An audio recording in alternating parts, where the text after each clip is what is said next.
Behind Timor-Leste's Pride, written by Sophie Rayner, published June 7, 2018. On a sunny afternoon by Dili's waterfront in June last year, throngs of activists in t-shirts crowded onto blocked-off streets, milling behind bright banners as they waited for the band to start.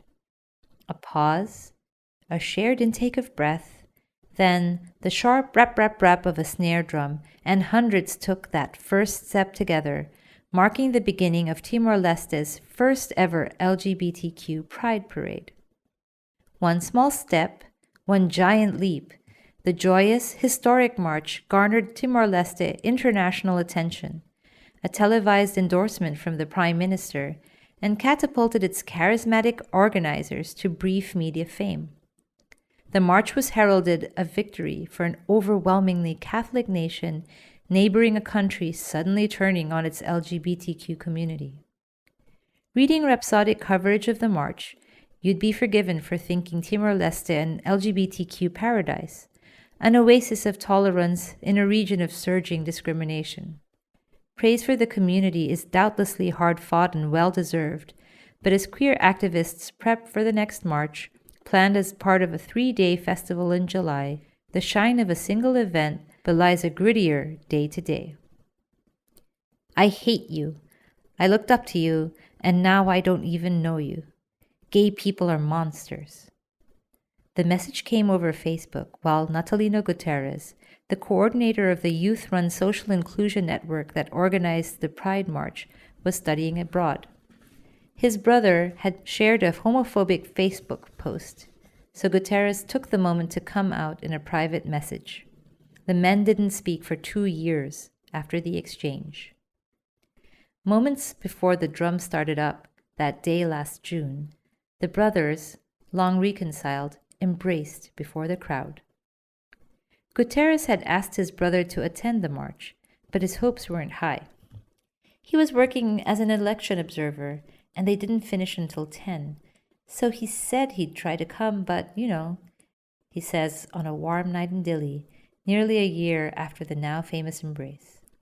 That moment was a long time coming for Guterres, who was bullied for being different growing up. Just last year, the activist got into arguments over a newspaper article declaring that transgender people bring shame upon Timor-Leste. My father saw it, he said. Everyone looks up to you, and I just hope you're not like that, Guterres says. And if you are you willing to change? He made me promise. A nervous laugh belies his next comment. Feeling as if he would never be accepted at home, Guterres had previously considered moving abroad permanently, or even committing suicide. Beyond the joyous performance of Pride lies a deep-seated problem area where culture, religion, and rights clash, confirms Ryan Silverio, the regional coordinator of ASEAN Sexual Orientation and Gender Identity and Expression Caucus. While Timor-Leste is a secular state, approximately 97% of the population identifies as Catholic. Guterres is a reluctant spokesperson, quick to acknowledge that Timor-Leste's queer community is more than just one gay man, and anxious to emphasize that he can only speak to his own experience.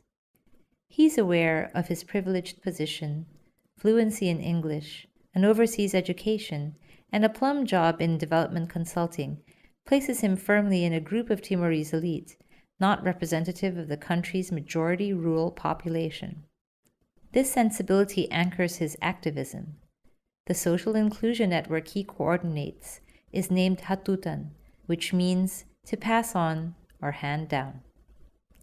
A pioneering study published in November 2017 by researcher Iram Said and her activist partner, Bella Galos, reveals the context and challenges experienced by lesbian and bisexual women and transgender men in Timor-Leste.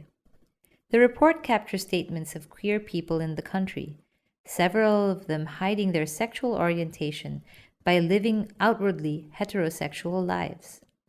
I was raped by my own uncle, who believed he could change my sexual orientation by pushing me into a heterosexual relationship, one lesbian woman told researchers. I got pregnant, but I found traditional medicine to get it aborted. After that, I left home. Women interviewed in the study speak of being assaulted, burnt, slapped. One said she'd been tied up in the back of a car and dragged across a road for everyone to see. Others shared experiences of leaving school and work because of teasing and ridicule. It was believed that I liked to have sex with children, and all children in the family were kept away from me, one trans man said. For many, the terminology used by the researchers was utterly foreign, both because they'd never heard it, and also because Tetun, Timor-Leste's most widely spoken local language, lacks the vocabulary to describe queer people in neutral or positive terms. The researchers instead used Portuguese words. Guterres says that a perception exists of gay men as predatory. I feel like people sort of compare you to just that. He laughs, shifting hesitantly in his seat. His reference to that is undefined, but the negative connotations are clear. That's all that we had. It's like, do you want to be one of those? Until as recently as 2 years back, Romiati da Costa Barreto had to wear masculine clothing when returning to her village to visit family. A transgender woman who works for Codiva, a diversity coalition established as the country's first LGBTQ group, she's faced confusion, harassment, and abuse for her gender expression. If I was wearing women's clothing, the neighbors used to say that I was bringing shame to them, she says. So I adapted and tried to become closer with them, tell them about my experiences so they can understand and accept it. If people are discriminating against you and you distance yourself, they will continue. She cites legal reform that will allow transgender people to change their legal names and genders as a key priority for Timor-Leste. It will be hard, but that's the plan. On paper, Timor-Leste's LGBTQ community appears already well protected from discrimination. The country's constitution enshrines human rights for all, and its representative to the United Nations has enthusiastically signed a suite of recommendations and resolutions confirming the rights of the LGBTQ community.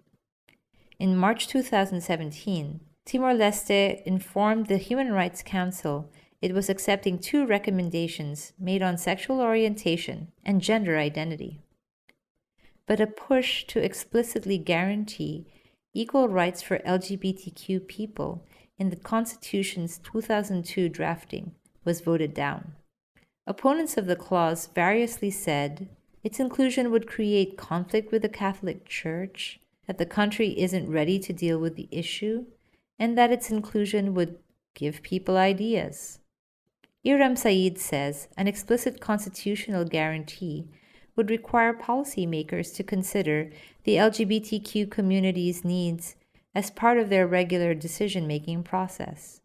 Too often, she says, organizations and individuals in positions of power see LGBTQ rights as a separate issue or area of consideration. In this way, human rights organizations are able to derogate responsibility towards queer people whose struggles should fall within their remit. When LGBTQ people are not continuing their education because they're being bullied on account of their gender identity, when it affects their job prospects because they don't have the education to get a good job, these things are affecting them, Said says. It's affecting them as well, but human rights organizations don't see it as their issue. While local groups are dogged in their efforts, support from international institutions have given the issue a significant boost. Said's report was published through local women's network Rede Feto and funded by the United Nations Development Programme's Being LGBTI in Asia project, and the United Nations Human Rights Advisor funds activities in Timor-Leste.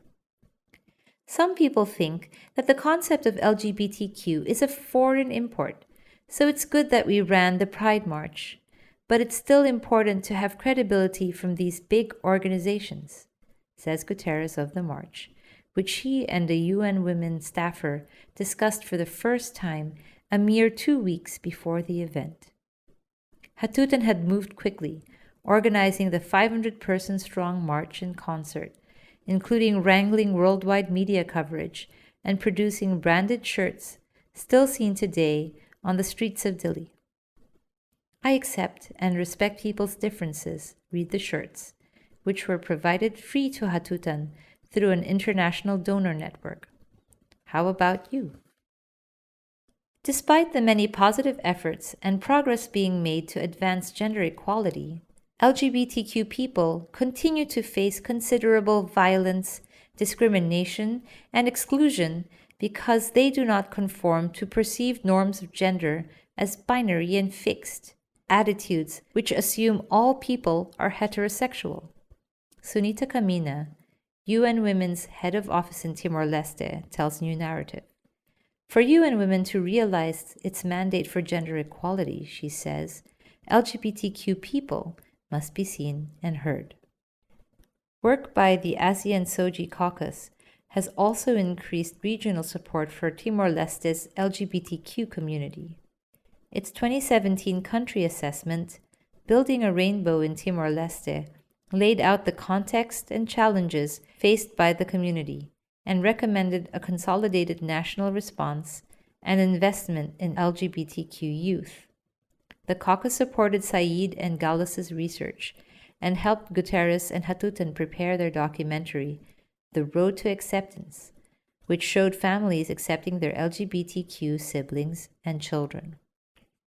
Last year's march wasn't actually Timor-Leste's first gay rights event.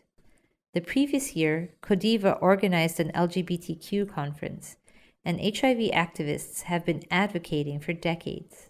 But the march was Timor-Leste's first groundswell, a national moment emboldened by an affirmation from then Prime Minister Rui de Araujo of the LGBTQ community's worth. While organizing the march, Hatutan volunteers had decided to try and record a message of support from the Prime Minister. They wrote to his media advisor on a Monday in early June, then settled back to wait, expecting to be kept on tenterhooks for the customary couple of weeks. They received a positive reply later that same day. When they went to his office to shoot the video, not a single word of their proposed draft had been changed. The message was screened on national television 2 days before the march. Barreto says the video was widely shared on social media and helped increase awareness and tolerance of LGBTQ people in the country. The general community who didn't yet understand the lives of LGBT people could start to understand, she says. When it comes to raising awareness, individual stories and public faces are crucial in the struggle to get people thinking and talking. We need more strong voices, says Said. We need more women coming out to talk about their issues and challenges and how their lives can change when people start accepting them. Right now, there's only one voice. She was the first one, and she's still alone. As if on cue, Bella Gallos enters the living room, barefoot and carrying an open pot of yogurt. She came out publicly at Codiva's 2016 Pride event and is one of just a handful of out and proud queer people in Timor-Leste. Her participation in the resistance against Indonesia's occupation of Timor-Leste, which lasted from 1975 to 1999, is well documented, harrowing, and deeply inspiring. My brother tried to kill me, she says matter-of-factly, spoon in hand. Right here, in front of the house. He hid behind the wall and threw stones at me when I came in with a car. He wanted to kill me because I brought shame to the family. A pause, a mouthful, a shrug. I'm over it now. On top of the not-for-profit environmental school and a new government-contracted hotel that Said and Gallas run together, they've also recently formed an LGBTQ organization, Arco-Íris, which takes its name from the Portuguese word for rainbow. Headquartered near their house in Dili suburbs, a safe area where Gallus's status protects visitors, the organization serves as a safe space for young, queer women and non-binary people. Many have horrible experiences of being kicked out and having no support from their families, says Saeed of the center's first visitors, some of whom were employed by the pair to conduct interviews for the research report. They have these issues, but know where to go. The pair's report makes a series of compelling recommendations, calling for sweeping reform to violence response services, the creation of leadership and economic opportunities for LGBTQ people, and the establishment of physical safe spaces for queer people. Despite the significant challenges faced by Timor-Leste's LGBTQ community, hope burns bright. Gallus, busy with the hotel, recalls a weekend spent surveying the site not too long ago. There were these big eyes there, and we spent over an hour talking about LGBTQ rights, she says. No one had ever talked to them about it before. They all hugged me at the end of it. It was the first time someone had explained. I always have a lot of patience when I talk to people because I know I'm talking to an ignorant. So I talk with them, full of respect, full of manners. She switches from English to Tetun, mimicking her own politeness, grinning as she imitates the responses she gets. Sorry, sister, I ask forgiveness. We need to have opportunities for healthy discourse.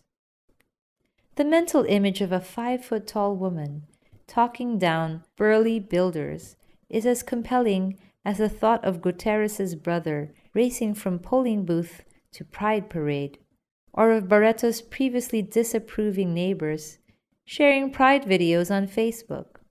The road is long, but these instances are signs of Timor-Leste's true promise, of a community embattled, but never broken.